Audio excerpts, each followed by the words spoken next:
Hey, it's Penelope, and we're going to look at the full moon in Leo, which is tomorrow. And we're going to, as you can see, I'll get my pointer there. Okay, so we have the full moon, the sun, the full moon's here in Leo at 16 degrees, and the sun is opposite at 16 degrees also. There's a lot going on this chart. We do have a T square to Uranus. So you see Uranus is in Taurus at this point here at 15 degrees. So you can see that if you do this, you have a opposite and then a T square going on there. So there's a lot of energy going on here. It's quite Uranian, but we've got also the Leo aspect as well. What I'm going to do now, I'll come back to this because we can move this chart, and I love doing that. And I think the people who watch my videos love it too, from what I see. So I'm going to do a new share, and we're going over to astro-seek here. So you can see astro-seek.com. And this is a brilliant page for learning your own chart. And you can do it by going to this site and then looking at their options up here, birth chart. So do visit this site, quite easy to find, and then you can put your birth data in and find out about yourself in more detail, your astrology. You do need your birth time though, really important. So when we look at this is a bit clearer and less aspects going on in the middle. You can see on my AstroSeek, I'm using more aspects, which means it looks busier in the middle. The aspects are the way the planets speak to each other, as you can see here. So now it's more clear, this T square going on. We've got, I'm going to run through the chart. Jupiter is going to be moving on into Chiron, and that will probably be for quite a bit of time, because probably for this year when it does touch in, because Jupiter will go retrograde later in the year and it will touch in with Chiron again. I haven't looked that far ahead, but gives us an idea. And we look like we have an inconjunct here to the south node. So this healing that's going on for us, humanity, I will say I'm going to do a video in the week on Jupiter and Chiron conjunction that's coming up. But this is where we're trying to heal ourselves and our sense of self. It's in Aries, which is it's the first sign of the zodiac, as we know. And what you want to do with them, full moons, new moons, full moon is 2 weeks ahead. It affects us. And it's the outer world. It's more to do with our relationships and to do with our intimacy as well, and what we consider to be family. It's also can cause conflict and crisis for some of us. And with this Uranian energy involved, Uranus here, T square, we also have where we want, detachment and independence as well. And that can cause some problems in our relationships, because if we're too detached or too much, it's good to be independent, but we do need each other as well. So moon square Uranus, T square, and we know that it's 16 degrees. We've also got where we can feel restless and sort of not so passionate or dispassionate in our views. But at the same time, with the T square, we've got an opportunity to achieve some things. There's some tension there. So, and when we look at Aquarius, we know that it's to do with technology. The sun is up there. It's to do with technology. It's to do with, Aquarius is to do with trauma, like long-term memory. It's also to do with our hopes and dreams. The 11th house, that would be. But the sun is, depending on where it is in your chart, it's going to be somewhere else. 16 degrees in my chart, I'll show you where that is in a moment, so you can got something to view. So see here, the sun 16, the moon is 16, Mercury is in Capricorn. I was running through the chart. North node is just fading off from Uranus, and later this year the nodes will be moving into Aries and Libra, which will be an interesting shift for us as well. So conjunct in Taurus. This, interestingly enough, is where it was. I was looking, didn't want to scare anybody, but I was looking at Uranus was in Taurus at 21 degrees, I believe it was. I'd have to double check, but 21 degrees was when the Second World War happened. So it's a different chart. So I don't, it's just that we're dealing with war at the moment. But generally, there's always been wars going on in the world. It's just some of them have been more public than others over time, as we know, and some of them have been bigger and some smaller. But from the beginning of mankind, it seems that mankind seems to like to get involved in wars, or not like it, but they do for whatever reasons, as we know. I'm not going into politics. We've got the Gemini, Mars in Gemini still. It's been in there for a long time because it went retrograde there. It will move out at the end of March, I believe. And we can see that on Solar Fire. This is Lilith, if you're wondering what that is there. True Lilith, which is the resolution to the two other Liliths. There's asteroid Lilith, and then there's Black Moon Lilith. We've then got the moon, which is in the 5th house.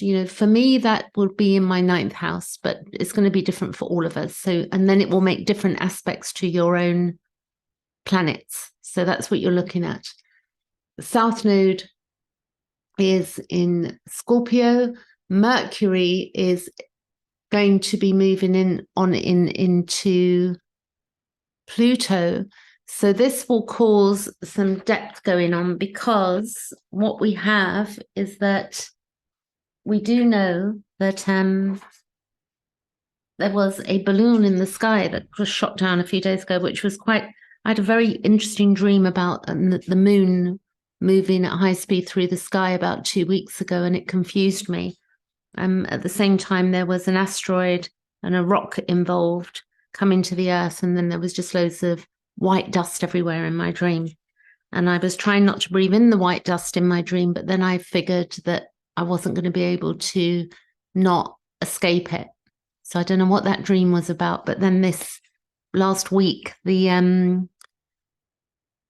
balloon that looked like the moon, it looked like a planet, but it was a balloon, a spy balloon, I believe, from what we're being told. But it was shot down today, apparently. So let's have a look at the Uranian sun. The sun is also square Uranus. I have to tell you that as well, because it's not just the moon. So you got the moon square Uranus, sun square Uranus. So I'm going to explain what that means. And also I forgot sun, and then we got Saturn. So the sun will be moving on to Saturn, and Venus is in Pisces, which is beautiful. And then it will hit Neptune, and then it will move on into Aries later in a few weeks coming. So the sun square Uranus is where it creates an aspect that can make us too individualistic, and it can make us selfish and eccentric. It's where we can be very independent and guard our independence. And it can mean that we're not very considerate towards other people, and that with this aspect as well, we can suffer from mental exhaustion. I've really been feeling that the last couple of days, not mental exhaustion, but a really busy mind and just not grasping something. It's also where we want to show our uniqueness. So we want to show off our uniqueness. And if you think the moon is opposite in Leo, so I'll explain what that means square to Uranus in a moment. It can be where we're willing to go to extremes and we have trouble accepting authority, and where we want to rebel. So the sun, if you have this, the sun square Uranus in your chart, it could be in a different sign or house, but that gives you an idea of that. The moon square Uranus is where we feel that we have been wronged and we need to do something about it. So I think there's been a lot of that going on, where we feel like humanity, actually, if we think about it, I've been watching John Campbell, on ideas sort of where we've been wronged, and it will be different for different people where they think they've been wronged, but I've been watching what's going on, not local, or when I say local news, more, my own research. So Dr. John Campbell is brilliant on that. He's done a few videos on something that's been going on recently. You can find him on YouTube. It's where we can feel wrong. So it could be where we unexpectedly decide to do radical change, because that Uranus is the radical thing. It's where we love alternative ways of living, and again, individualistic. And for this reason, community and the environment, family environment, doesn't really suit us. So we could feel quite separated at this time, from each other, complex, and our complexes. And there can be emotional tension, a feeling of imbalance, and explosive emotions and emotional vulnerability as well. So if you're feeling that, it will pass. But, the whole point is that we get to look, by listening to these videos, listening to other astrologers, looking at the aspects, looking at our chart, we can begin to evolve our sense of separation with ourselves as well, where we feel uncomfortable. When we see the Mercury conjunct Pluto up here, this is really, there is some support there. So, it's not a bad chart. It's chaotic thinking. It's our consciousness and subconscious thinking process interweave. They go together. So the unconscious really comes up here. With this, move that down a bit. The unconscious really comes up here. So there's a lot of things we are unconscious, our unconscious acts and our impulsiveness as well. It's where we can sort of be inflexible, and we can think that we are infallible, which we're not, yeah? So we have to look after ourselves, because this is important. It can bring a desire to not leave anything unexplained. So we want explanations. So I would really probably be thinking about that balloon and a few other things that are going on in society. And it's where, we have psychologists and criminologists and psychoanalysis, and it's where we like complex problems as well. And we're problem solving. So we're going to be looking like we're going to be solving something as that moves on, in and over. And we do know, in March, this is quite fantastic, that Pluto will be moving into Aquarius, go ingress, which means it's moving into the sign of Aquarius, which it has not been for 245 years. And I think it was 1777 was the last time it was there. We got Venus square Mars, that happened, it's separating, it happened earlier today. So Venus, let me show you, Venus here it's 12 now, but earlier today it was 11. It was square Mars, and it can be where we, can feel really offended, and our emotions could feel a bit unbalanced. So it's been a funny day. If you've been feeling that, then feeling that imbalance, that's what has been going on. And with the full moon coming in with that Uranian energy, we can see the theme there. There's some nice things like the Venus is sextile to Uranus, and that's where we have initiative and we constant change. And again, it's Uranian energy, yeah. So it's where we definitely are feeling a bit more detached as well, and we want to be seen, we want to show ourselves. But we can have sensitivity there as well. We don't want to be rejected with that moon in Leo. So the node is sextile to Jupiter as well. So the North Node is here, and that is sextile to Jupiter, which is a 30-degree. They're moving together, actually, because that will go back to 6. They'll both meet. And then the node is octile to Neptune. I won't go into octiles. They're half a square, so 45 degrees. The square is 90. The node is square the sun. These are big ones, yeah? The node is also square the moon. So this is the interesting thing, that node, although it's separating, it still almost touches in with these nodes here. Almost. it's 8 degrees separating.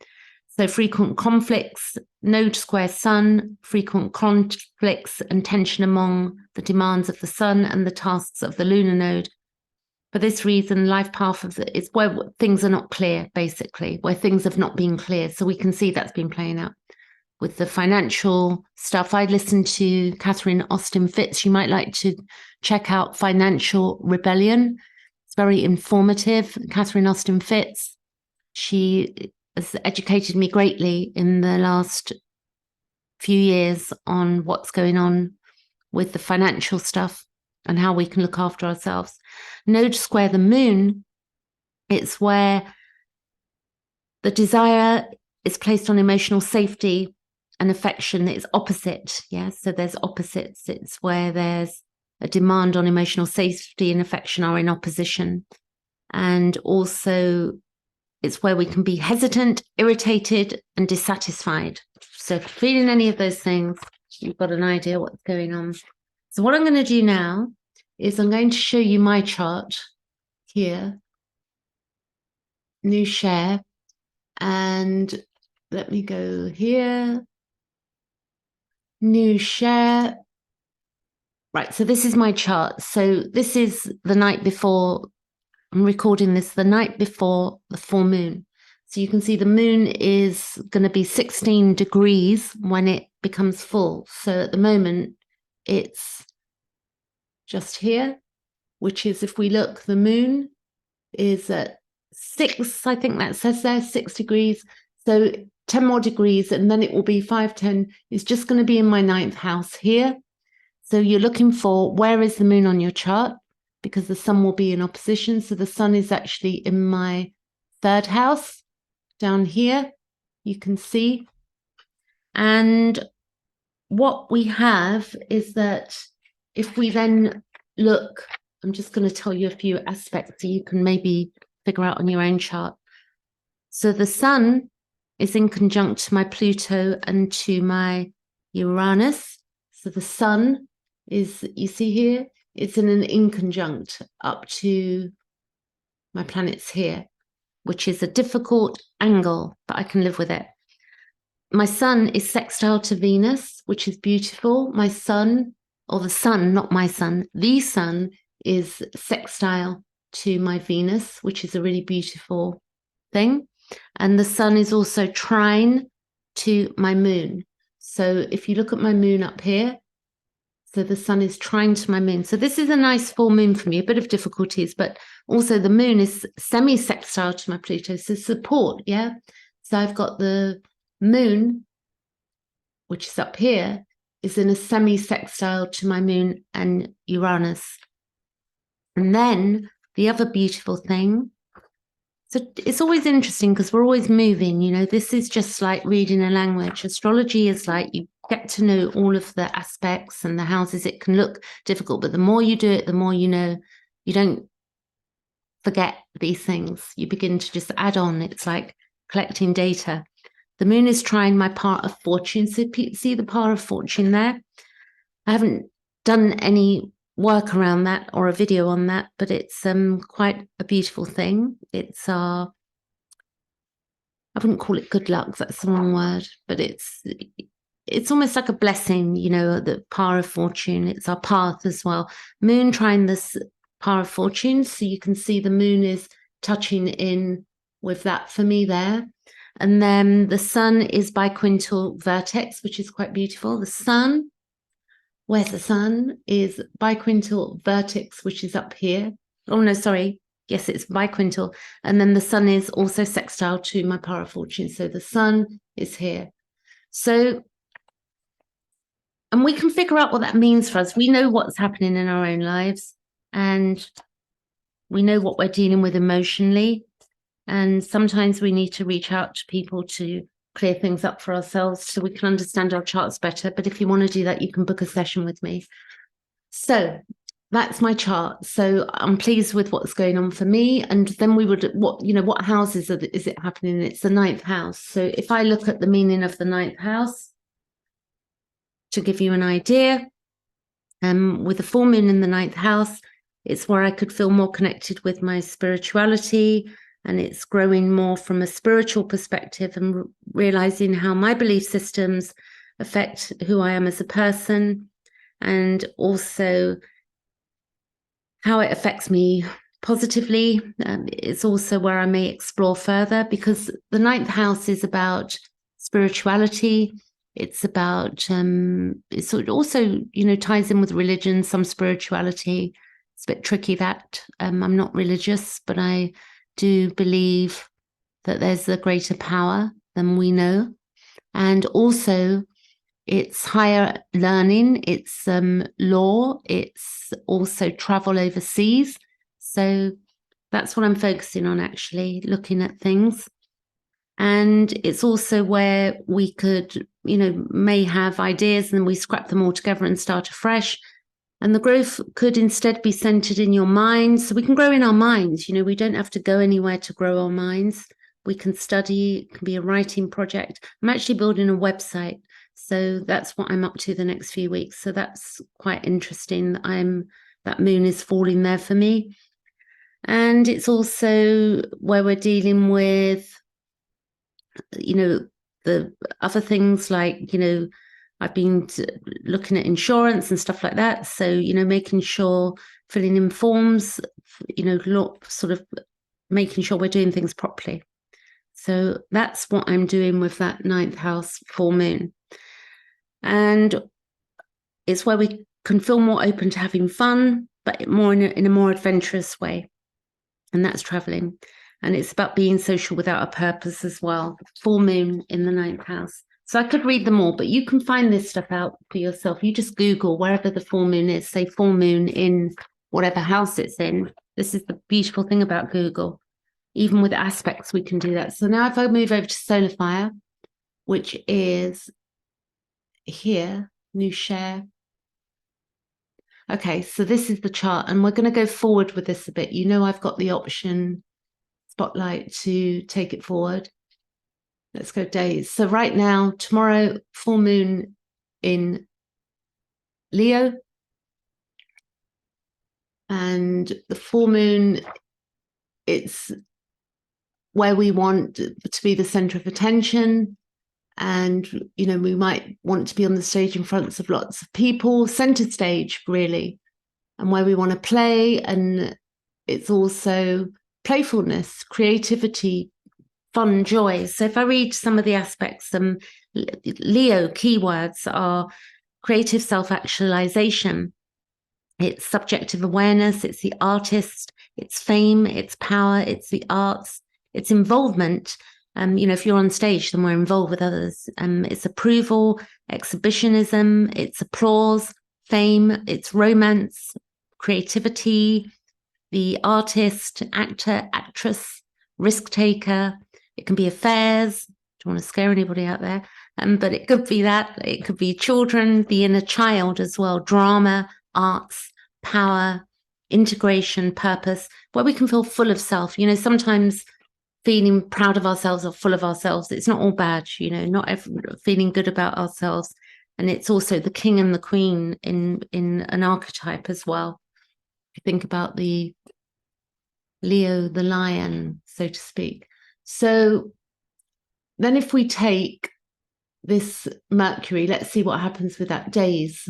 So it's 22 degrees and 28 Pluto. So 1, 2, 3, 4, 5. There you go. It crosses over on the 9th, 10th of February, which is a few days away. We've got Venus. Let's watch what the sun actually and Venus. Let's see what happens here for the week ahead. So the sun is at 22. It moves a degree a day, 23, 24. It's not at 22. It's at 16. I'll take that back. We go back to today, which is the 5th there. And we go forward to 26. So that's 10 days, literally. So look, 1, 2, 3, 4, 5, 6, 7, 8, 9, 10. 10 days. And then we have this Sun conjunct Saturn. If you look here, we'll go back one day. Venus will cross over 14th of February. Venus on Neptune, how beautiful for the 14th of February. It's very beautiful in Pisces. Venus in Pisces is where we merge and we're at one, a sense of oneness. And it's where, to do with the universe and everything, actually, however, to our eyes, we don't see things as being all one. And I don't mean that on sometimes spirituality can go a bit too far and sort of not take into account, acts that are of violence or cruelty or stuff along those lines that are very hurtful to other human beings, where there's a lack of consciousness and where people have been caused intense pain, maybe in their childhood or even as adults. So I don't like to sort of do the Pollyanna thing, like that we are all one, meaning, and negate people's life and stories that have been where stuff has happened to people that's been really painful and they're still suffering from. I've got a friend who was in Vietnam, and when he hears the helicopter, he gets triggered by it. So sometimes in spirituality, what people do in their early days, they tell people to let it go or forgive. And people don't seem to have the capacity to listen to others and hear their wounds and sit with them. And we need to get that skill going and begin to listen more to each other and ask people how they are as well. That's another thing, because I've noticed a lot of people don't do that. I do try and make an effort myself, with whatever's going on with me. I do try to, I meet my own needs, but I'm also aware that other people need to be heard as well. And I've had to grow into that as well. So be aware, ask people how they are, ask your friends how they are, and listen. And also don't try and shortchange people by telling them just to forgive and let things go, because that half the problem with people's woundings boil down to that they've not been heard. And, thank God there are therapists and astrologers and coaches and all sorts of people out there who are helping each other. But we can be better friends, and we can be also them when we listen to people, that people are more willing to listen to us as well. And it's a dynamic thing too, because sometimes we get on with people and that may change as time changes and we change, and then we don't. So, it's living our lives, but being graceful with how we handle each other. So Venus will move over on the 14th. It will move over, and then Venus will move into Aries on the 20th of February, and the sun will be off Saturn. That can give us some drive, but it can be difficult as well. And I'm looking to see what else I can see going on. Let's look at this node when it moves into, or I will say also, we got this we have the Jupiter conjunct Chiron. I'm going to do a specific video on that because Chiron is really important in astrology. Chiron, it's all important, but Chiron is our wound, and it takes 49 to 51 years around the chart. So when you hit 49, 51, you have your Chiron return, and it can be very difficult for people to integrate some of the stuff as well. And for women, men as well, but women specifically, hormonal changes, the menopause and stuff like that can be very difficult. And, that's a time when we may need help with our hormonal stuff as well, with Chiron return, which I know now looking back, but at the time, I didn't have the knowledge or the education around that. And then this node, which is in Taurus, which is where we've been learning to help each other, will move in if we take weeks. So you've got an idea, and then I'm going to leave it there for today. It takes There you go. The node. There you go. So around July, it's moving into Aries. So if I go days,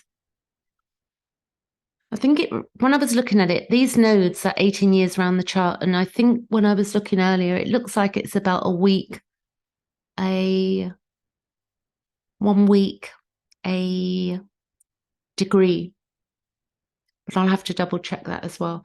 So it's 0 degrees Taurus then, because they go backwards and the other planets go around this way. So then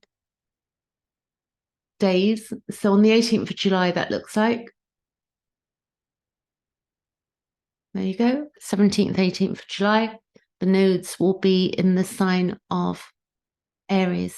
Okay, catch you later. If you want a chart reading, then you can book me. Let me know where the moon is for you as well, if you want. Catch you later.